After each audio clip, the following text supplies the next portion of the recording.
Une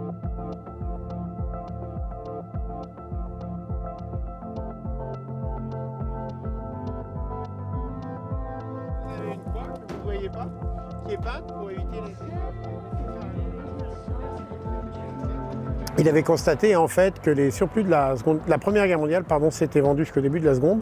Donc quand en 1945 il a une vingtaine d'années, il est lui-même mécano de formation et il décide de se lancer là-dedans parce qu'il constate que le matériel est particulièrement bien conçu et donc il se lance là-dedans. Lui-même pensait que ça marcherait 20 ans. Au bout de 20 ans, on lui demandait combien de temps ça avait marché. Il dit ça marchait encore 10 ans. Puis en 1975, au bout de 30 ans, il disait plus rien lui-même puisque finalement il ne sait pas combien de temps ça avait duré. Finalement on est à 80 ans.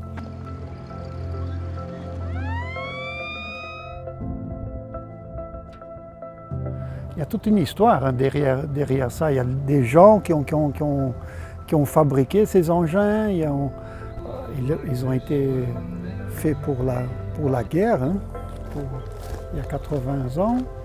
Et quand je vois ça, la première chose qui me vient dans ma tête, c'est que j'ai envie de retaper tous ces véhicules.